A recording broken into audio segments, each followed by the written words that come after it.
Assalamualaikum warahmatullahi wabarakatuh. Terima kasih atas kesempatannya. Di sini saya perwakilan dari kelompok 3 Transfer A 2019 akan memaparkan hasil tugas dari kelompok kami. Teknologi sediaan cair atau semi padat, yaitu sediaan semi padat pasta. Adapun pengertian pasta. Berdasarkan Farmakope Indonesia keempat, pasta merupakan sediaan semi padat yang mengandung satu atau lebih bahan obat yang ditujukan untuk pemakaian topikal. Selanjutnya yaitu macam-macam pasta. Adapun beberapa macam-macam dari pasta, berikut ini adalah pembagiannya. Yang pertama, pasta berlemak. Pasta berlemak adalah suatu salep yang mengandung lebih dari 50% zat padat atau serbuk.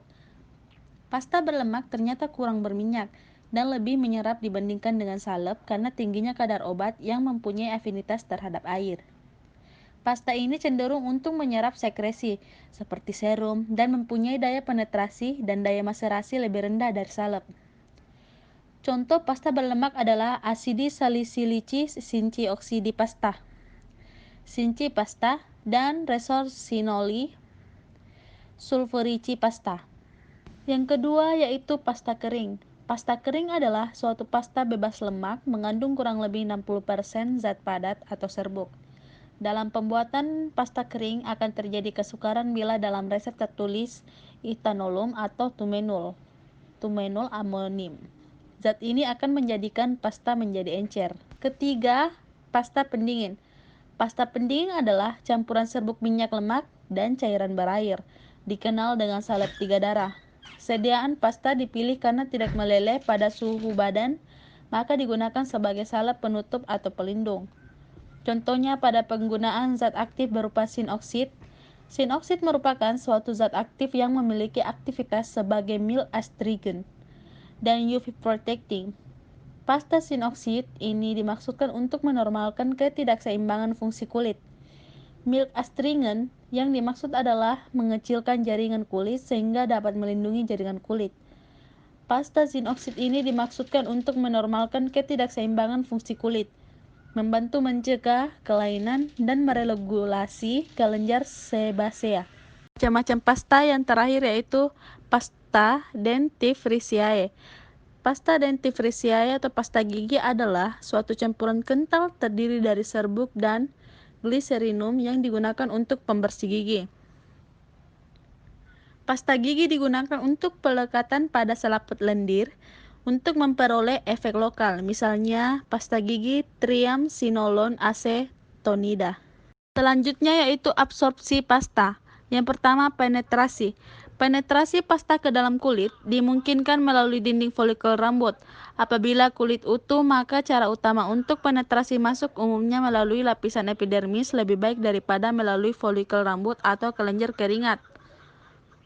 Absorpsi melalui epidermis relatif lebih cepat karena luas permukaan epidermis 100-1000 kali lebih besar dari rute lainnya stratum corneum. Epidermis yang utuh dan dermis merupakan lapisan penghalang penetrasi obat ke dalam kulit. Penetrasi ke dalam kulit ini terjadi dengan cara difusi melalui penetrasi transseluler atau menyeberangi sel, penetrasi interseluler atau antar sel, penetrasi transpigdageal atau melalui folikel rambut, keringat, dan pelengkapan pilos sebaceous. Absorpsi pasta yang kedua yaitu disolusi. Disolusi didefinisikan sebagai tahapan di mana pasta mulai masuk ke dalam larutan dari bentuk padatnya atau suatu proses di mana suatu bahan kimia atau obat menjadi terlarut dalam pelarut. Dalam sistem biologis, pelarut obat dalam media aqueous merupakan bagian penting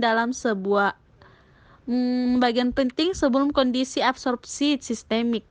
Supaya partikel padat terdisolusi, molekul solut pertama-tama harus memisahkan diri dari permukaan padat, kemudian bergerak menjauhi permukaan memasuki pelarut. Absorpsi pasta yang ketiga yaitu difusi.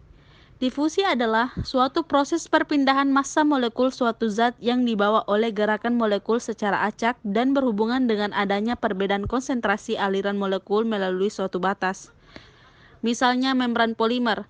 Difusi pasif merupakan bagian terbesar dari proses transmembran bagi umumnya obat. Tenaga pendorong untuk Difusi pasif ini adalah perbedaan konsentrasi obat pada kedua sisi membran sel. Menurut hukum difusi Fick, molekul obat berdifusi dari daerah dengan konsentrasi obat tinggi ke daerah konsentrasi obat rendah. Selanjutnya yaitu basis atau pembawa. Pada dasarnya, basis yang digunakan dalam formulasi sediaan pasta tidak jauh berbeda dengan basis yang digunakan dalam formulasi sediaan salep. Yang pertama adalah basis hidrokarbon. Adapun karakteristiknya, yang pertama, tidak diabsorpsi oleh kulit. Yang kedua, inert. Ketiga, tidak bercampur dengan air. Keempat, daya adsorpsi air rendah. Kelima, menghambat kehilangan air pada kulit dengan membentuk lapisan tahan air dan meningkatkan absorpsi obat melalui kulit. Basis hidrokarbon dibagi menjadi 5, yaitu soft paraffin, hard paraffin, liquid paraffin, paraffin substitute, dan paraffin ointment. Contohnya Vaseline white petrolatum atau parafin dan white ointment.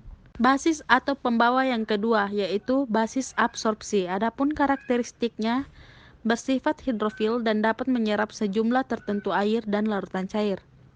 Basis absorpsi terbagi atas non-emulsi CO dan emulsi air dalam minyak.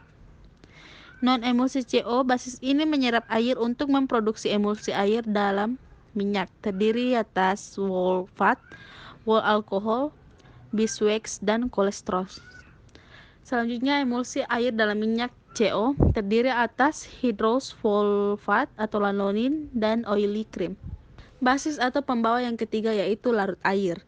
Misalnya PEG atau polyethylene glycol yang mampu melarutkan zat aktif yang tak larut dalam air dan meningkatkan penyebaran obat.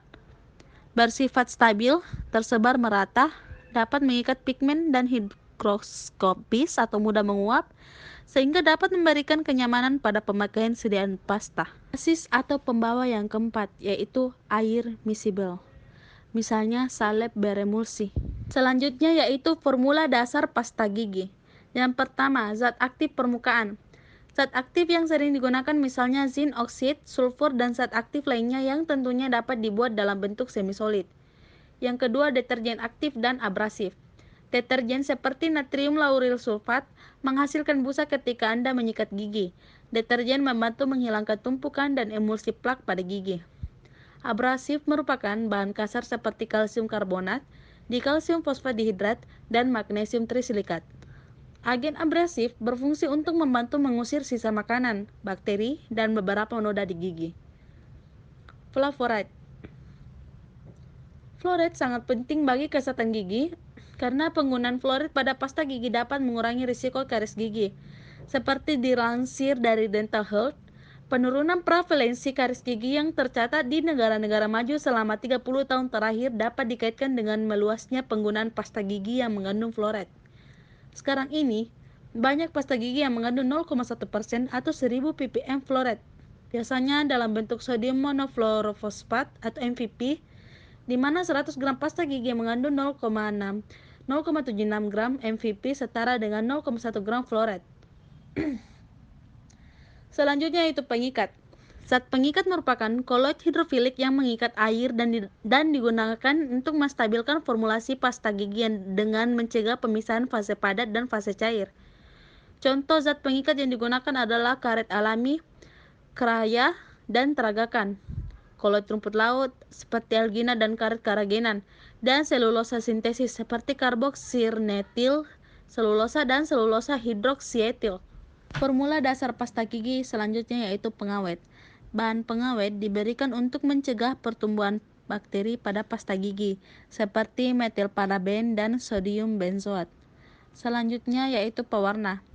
Pewarna juga ditambahkan ke pasta gigi seperti titanium dioksida untuk pasta putih dan berbagai pewarna makanan untuk pasta atau gel berwarna. Humectant digunakan dalam pasta gigi untuk mencegah hilangnya air dalam pasta gigi sehingga pasta gigi tidak menjadi keras ketika terkena udara saat dibuka. Humectant yang paling sering digunakan adalah gliserol dan sorbitol. Sorbitol dengan dosis besar dapat menyebabkan diare karena bertindak sebagai pencahar osmotik. WHO merekomendasikan penggunaan sorbitol dibatasi sebesar 150 mg per kilogram per hari. Oleh karena itu, penggunaan 60-70% pasta gigi yang mengandung sorbitol oleh anak kecil harus diawasi oleh orang tua. Di mana humectant adalah bahan alam dalam produk kosmetik yang dimaksudkan untuk mencegah hilangnya lembab dari produk.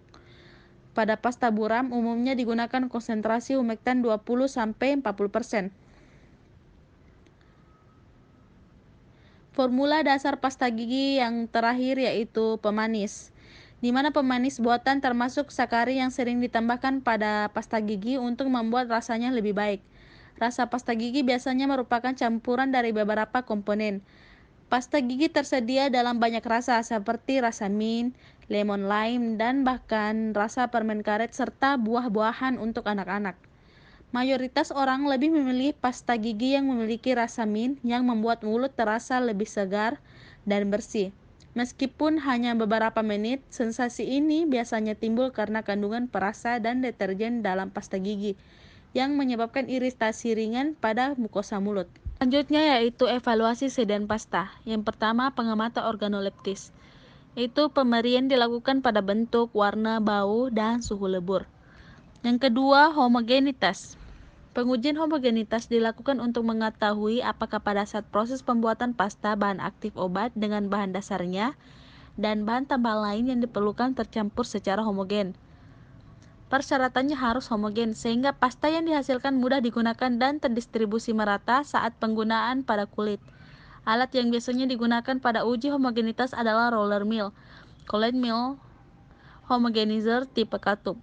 Dispersi yang seragam dari obat yang tak larut dalam basis maupun pengecilan ukuran agregat lemak dilakukan dengan melalui homogenizer atau mill pada temperatur 30-40 derajat Celcius, di mana pada pengujian homogenitas ini diletakkan 0,5 gram sediaan pada objek gelas, kemudian tutup dengan objek gelas lain, dan diamati homogenitasnya menggunakan lab. Selanjutnya yaitu uji viskositas, di mana uji viskositas adalah suatu pernyataan tahanan dari suatu cairan untuk mengalir. Semakin tinggi viskositas akan makin besar tahanannya.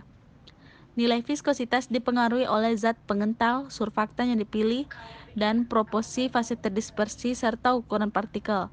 Dan selanjutnya itu uji stabilitas fisik, di mana stabilitas dapat didefinisikan sebagai kemampuan suatu produk untuk bertahan dalam batas yang ditetapkan dan sepanjang periode penyimpanan dan penggunaan. Sifat karakteristiknya sama dengan yang dimilikinya pada saat produk dibuat.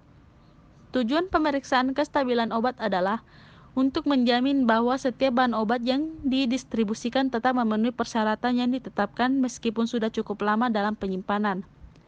Pemeriksaan kestabilan digunakan sebagai dasar penentuan batas kadaluarsa. Cara-cara penyimpanan yang perlu dicantumkan dalam label. Ketidakstabilan formulasi dapat dilihat dari perubahan penampilan fisik, warna, rasa, dan tekstur dari formulasi tersebut. Sedangkan perubahan kimia yang terjadi hanya dapat dipastikan melalui analisis kimia. Selanjutnya yaitu pemeriksaan konsistensi, di mana penetrometer adalah alat yang digunakan untuk mengukur konsistensi atau kekerasan semi-solid. Selanjutnya yaitu pengukuran diameter globul rata-rata. Pengukuran diameter globul rata-rata dilakukan menggunakan mikroskop optik dengan perbesaran 100 kali. Selanjutnya yaitu penetapan kadar zat aktif, di mana penetapan kadar dapat dilakukan dengan cara kromatografir cair, kinerja tinggi atau KCKT. Selanjutnya yaitu keseragaman sediaan, di mana keseragaman sediaan dapat ditetapkan dengan menggunakan dua metode, yaitu keragaman bobot dan keseragaman kandungan. Persyaratan ini digunakan untuk sediaan yang mengandung dua atau lebih zat aktif. Persyaratan keragaman bobot diterapkan pada produk yang mengandung zat aktif 50 mg atau lebih yang merupakan 50% atau lebih dari bobot satuan sediaan, di mana keseragaman dari zat aktif lain jika dalam jumlah kecil ditetapkan dengan persyaratan keseragaman kandungan. Selanjutnya yaitu pH. Harga pH merupakan harga yang diberikan oleh alat potensiometrik atau pH meter yang sesuai, yang telah dibakukan sebagaimana mestinya, yang mampu mengukur harga pH sampai 0,02 unit pH menggunakan elektroda indikator yang peka terhadap aktivitas ion hidrogen, elektroda kaca, dan elektroda pembanding yang sesuai. Sekian dari pemaparan saya mengenai sediaan semi padat pasta. Kurang lebihnya mohon dimaafkan. Assalamualaikum warahmatullahi wabarakatuh.